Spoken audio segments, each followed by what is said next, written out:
on, you can look at them, they won't bite you. The front behind you. Neighbor, it's great to be Greet your here. neighbor, it's great to be It's here. great to be here. It's great to be here. Good practice round, one more time. Turn to another neighbor. I already said it to you. Okay, Give a yeah. fist bump there. I already said it again. It's great to be here.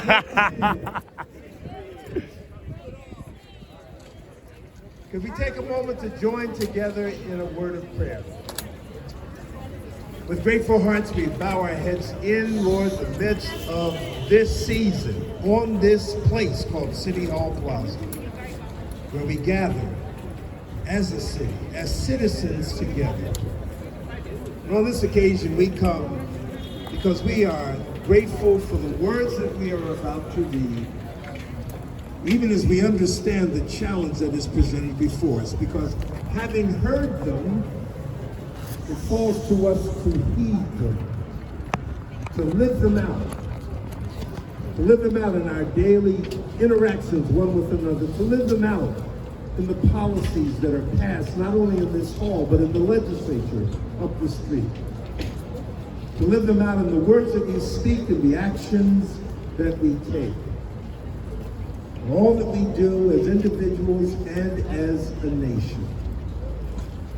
We thank you for these words spoken so prophetically by one whose life and death is a testament to both the power and the incredible need for nonviolence.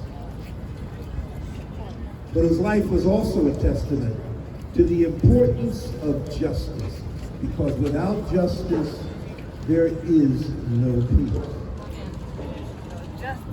And so together, we join our hearts, we join our time, we join our words, as we give thanks and believe as people of faith for a brighter future in our own time and for generations to come. As together we say, amen.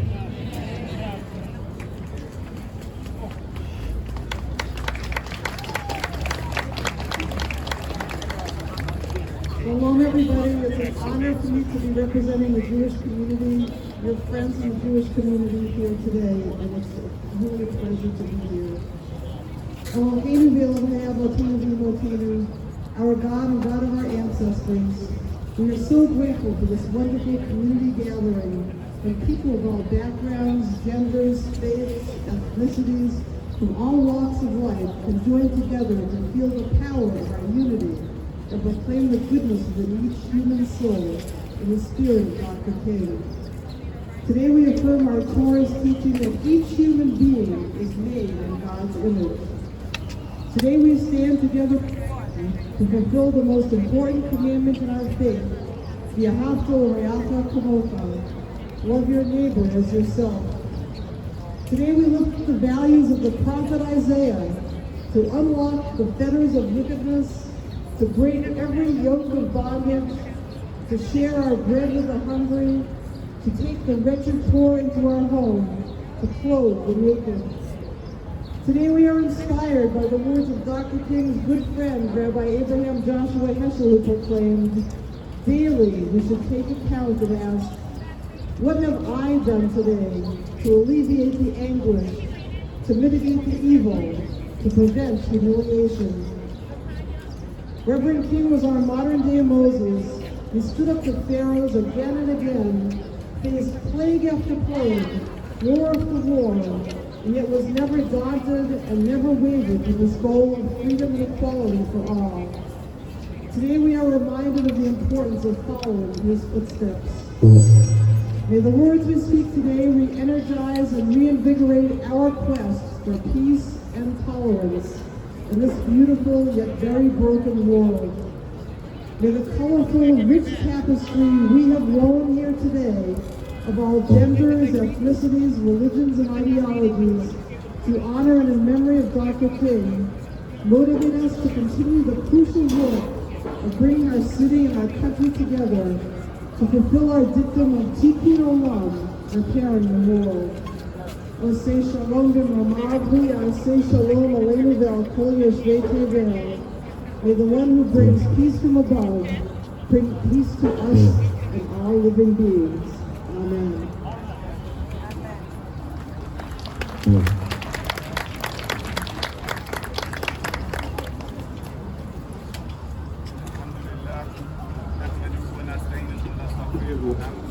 من شرور انفسنا Yes, ومن one, سيئات two. اعمالنا من يهد الله فلا مضل له ومن يضلل فلا هادي له واشهد ان لا اله الا الله وحده لا شريك له واشهد ان محمدا عبده ورسوله يا ايها الذين امنوا اتقوا الله حق تقاته ولا تموتن الا وانتم مسلمون يا ايها الناس اتقوا ربكم الذي خلقكم من ناس واحد خلق منها زوجا وبعث منهما رجالا كثيرا ونساء تسألون به ولا إن الله كان عليكم حكيما.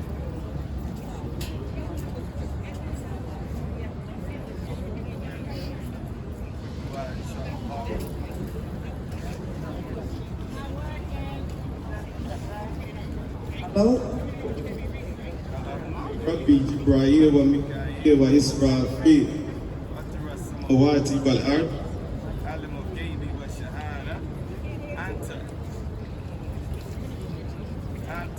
تحكم بين عبادك فيه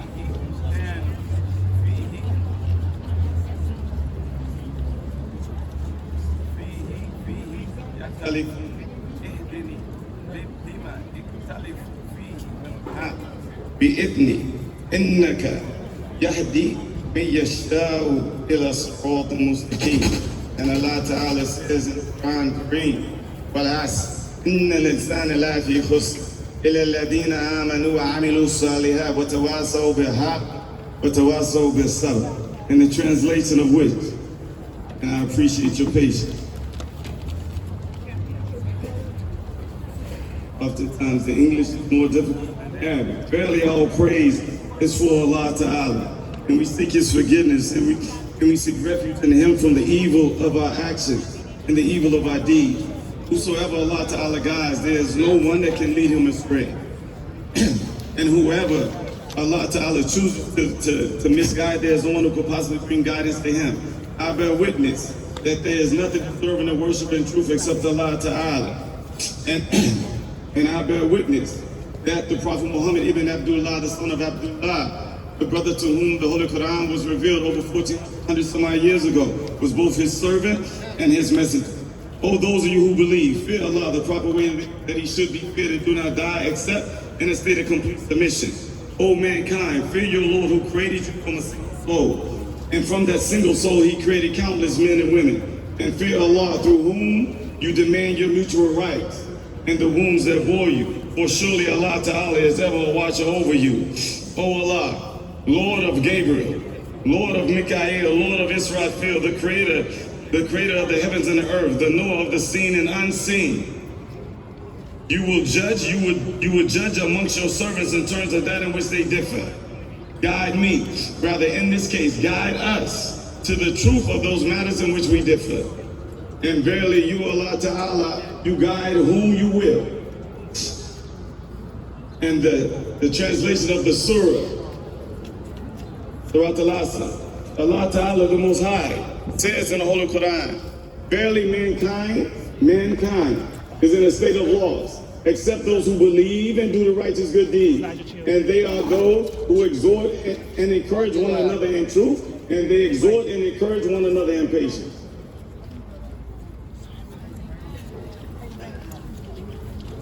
Thank you very much, all of those who delivered those riveting prayers. Thank you very much. At this time, we'd like to bring now to the stage Sister June Contrell, who will lead us in Lift Every Voice and Sing. Sister? Good to be here on today. Bear with me. I'm going to do a short version, okay? Lift every voice and sing to earth and heaven ring with the harmonies of liberty. Let our rejoicing rise high as the open skies. Let us resound loud as the rolling seas. Sing a song full of the faith that the dark past has taught us. Sing a song full of the hope that the present has brought us. Facing the rising sun, how a new day begun. Let us march on till victory is won.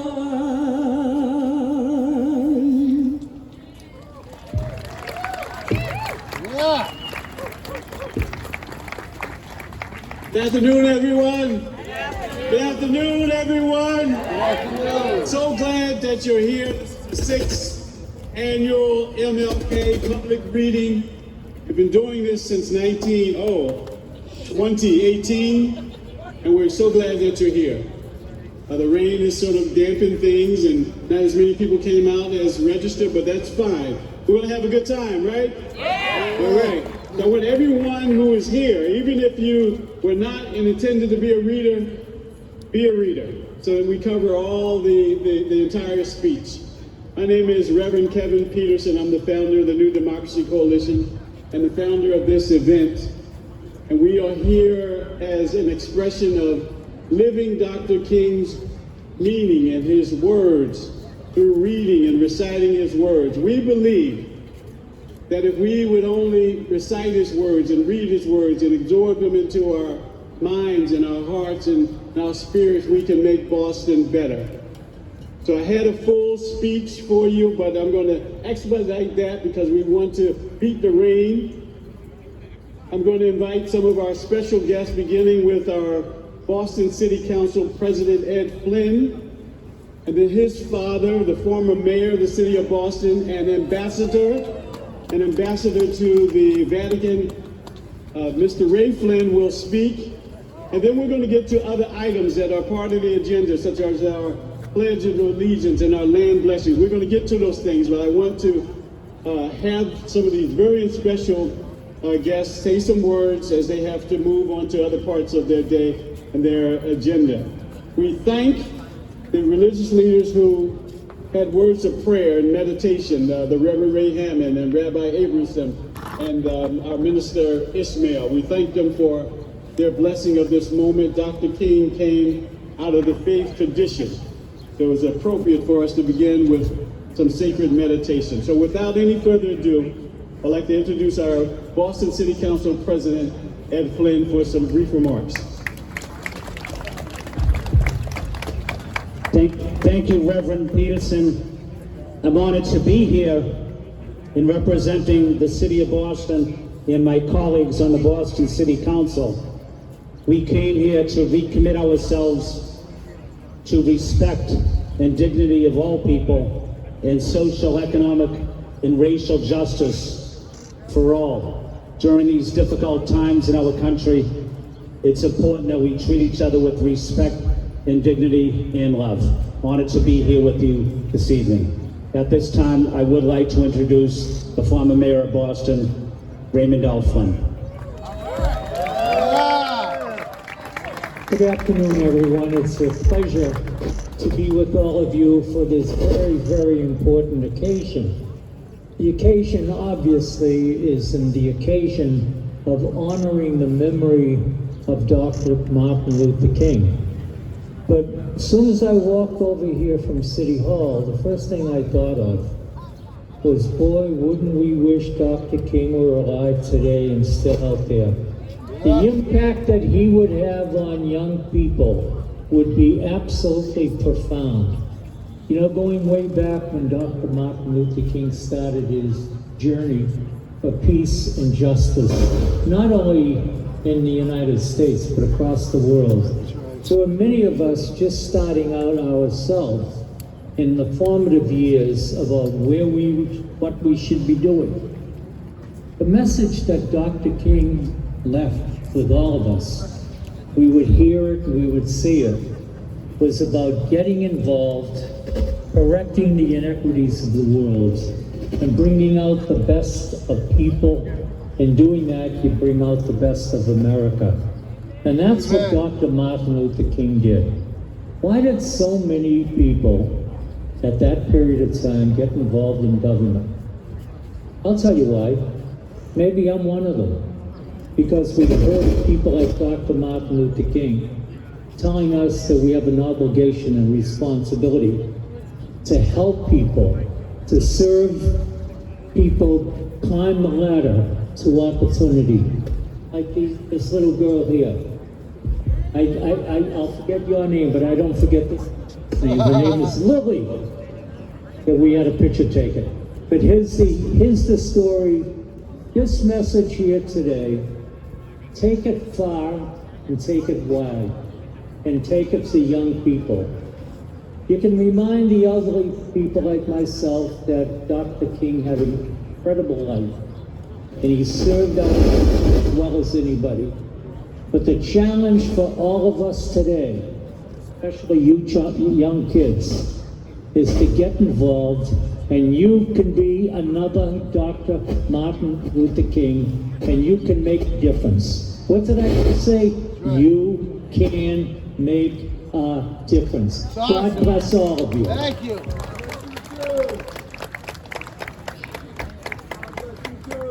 That was awesome.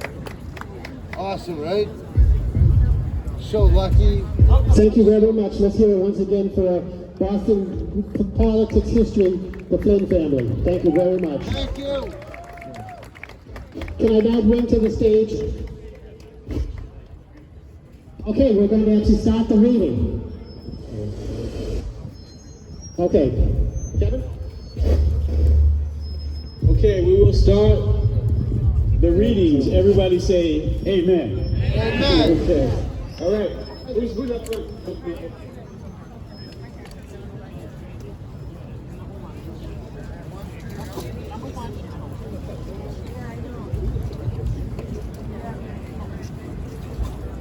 I come to this magnificent house of worship tonight because my conscience leaves me no other choice. I join with you in this meeting because I am in deepest agreement with the aims and work of the organization which has brought us together, clergy and laymen concerned about Vietnam.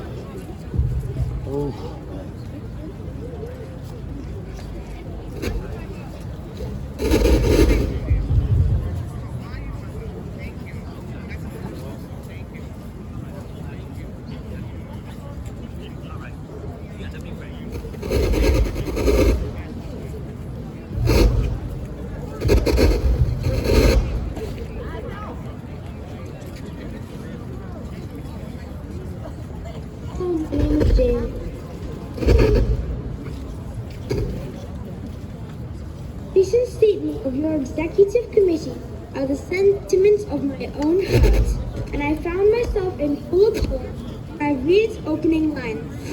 Time comes when silence is betrayal. That time has come for us in relation to Vietnam. Yeah.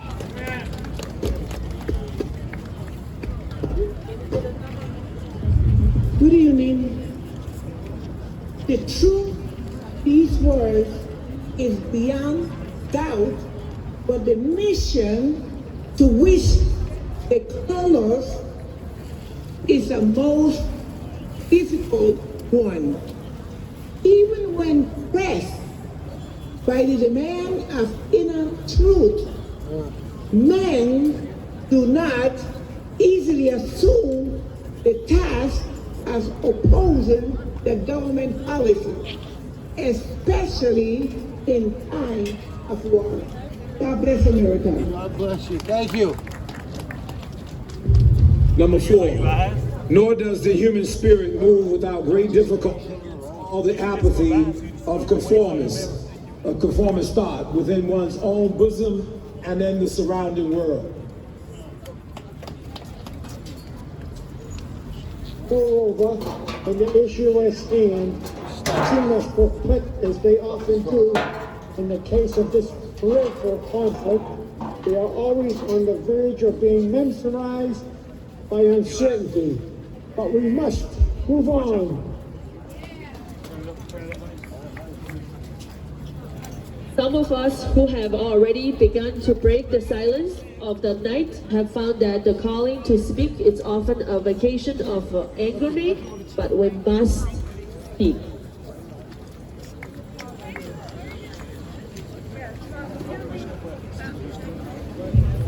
We must speak with all the humility that is appropriate to our limited vision, but we must speak. And we must rejoice as well, for surely this is the first time in our nation's history that a significant number of its religious leaders have chosen to move beyond the prophesizing of school patriotism to the high grounds of a firm dissent based upon the mandates of conscience and the reading.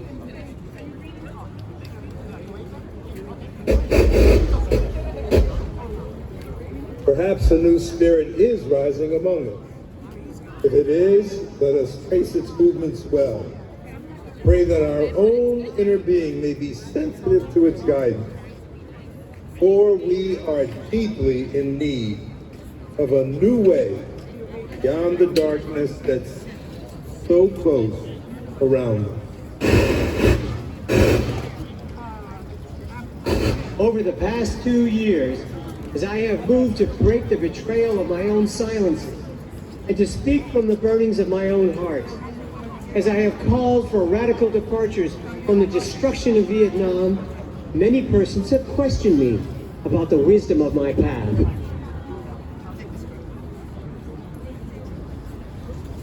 Over the past years, as I have moved, over the past 2 years, as I have moved to break the betrayal of my own silences and to speak from the burnings of my own heart, as I have called for radical departures from the destruction of Vietnam, many persons have questioned me about the wisdom of my path.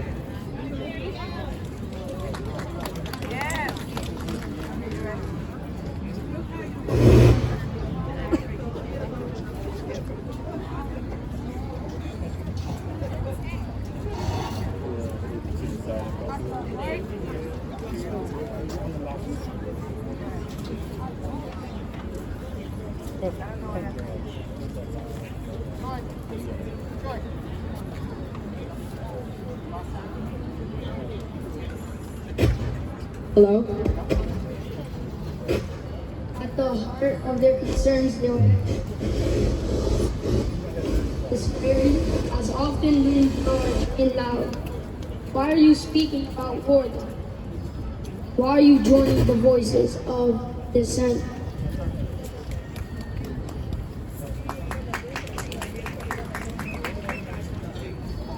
Peace and civil rights don't mix, they say. Aren't you hurting the cause of our people, they ask. And when I hear them, though I often understand the source of their concern, I am nevertheless greatly saddened, for such questions mean that the inquirers have not really known me, my commitment, or my calling.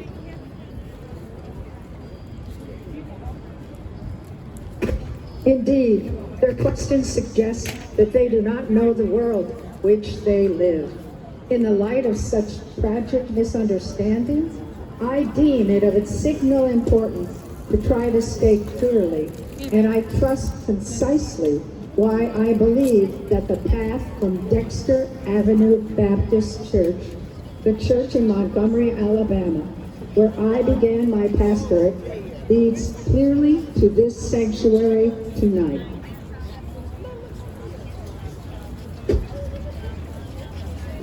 I come to this platform tonight to make a passionate plea to my beloved nation. This speech is not addressed to Hanoi or to the National Liberation Front. It is not addressed to China or to Russia. Nor is it an attempt to overlook the ambiguity of the total situation and the need for a collective solution to the tragedy of Vietnam. Neither is it an attempt to make North Vietnam or the National Liberation Front paradigms of virtue, nor to overlook the role they can play in a successful resolution of the problem.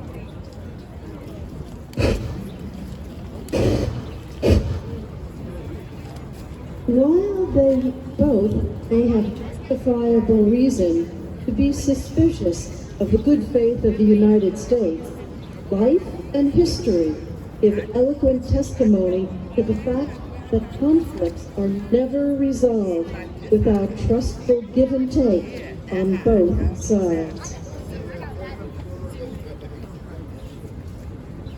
Tonight, however, I wish not to speak with Hanoi and the NLF, but rather to my fellow Americans, who with me bear the greatest responsibility in ending a conflict that has exacted a heavy price on both continents.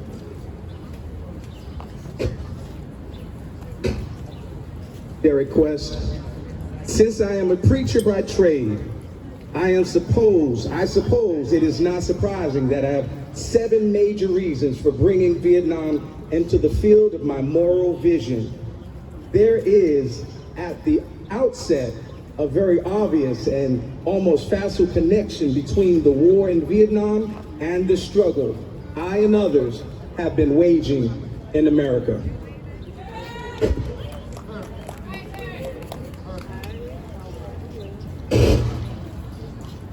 A few years ago, there was a shining moment in that struggle.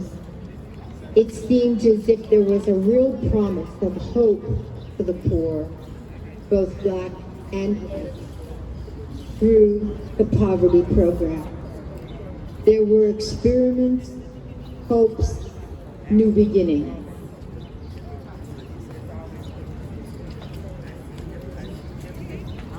Then came the buildup of Vietnam, watched the program broken, misery, vital, political plaything of a society gone mad on war. And I knew that America would never invest the necessary funds or energy in rehabilitation of its poor so long as adventures like Vietnam continued to draw men and skills and money like some demonic, destructive suction tool.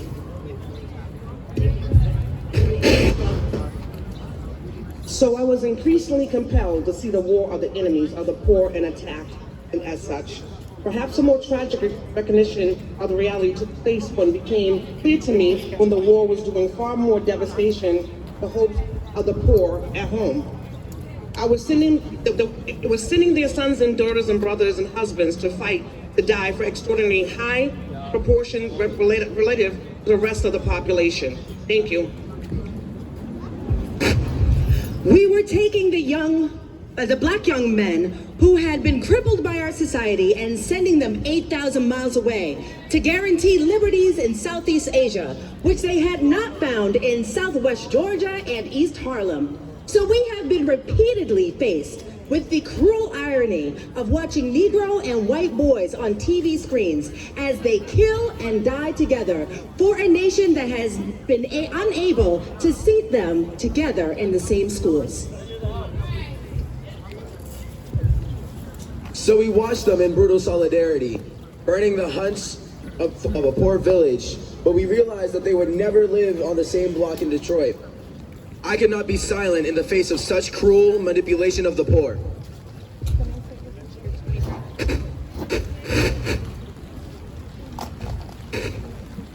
My third reason moves to an even deeper level of awareness, for it grows out of my experience in the ghettos of the North over the last 3 years. Especially in the last 3 summers. As I have walked among the desperate, rejected, and angry young men, I have told them that Molotov cocktails and rifles would not solve their problems. I have tried to offer them my deepest compassion while maintaining my conviction that social change comes most meaningfully through nonviolent action. But they asked, and rightfully so, what about Vietnam? They asked if our own nation wasn't using massive doses of violence to solve its problems, to bring about the changes it wanted.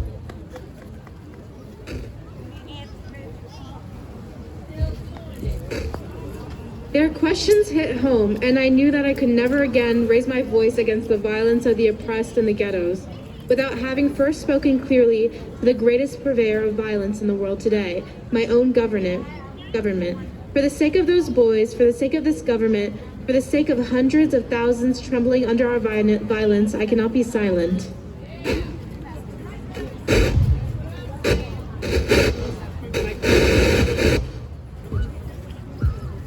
For those who ask the question, aren't you a civil rights leader, and thereby mean to exclude me from the movement of peace? I have this further answer.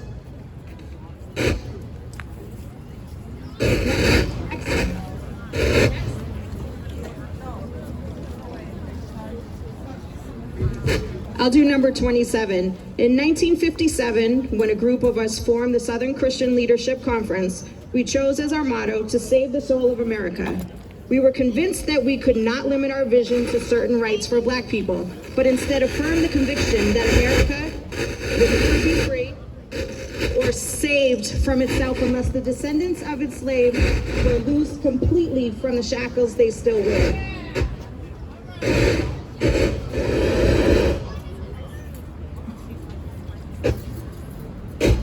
For those who ask the question, aren't you a civil rights leader, and thereby mean to exclude me from the moment for peace, I have this further answer.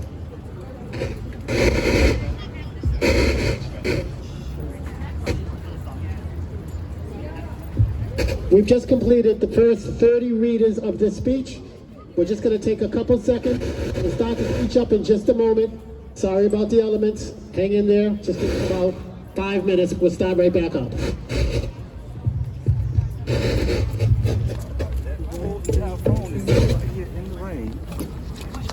I literally just thought about it. I said, it may be water resistant, but it's not waterproof. You able to film better now? Yeah. Sorry about that.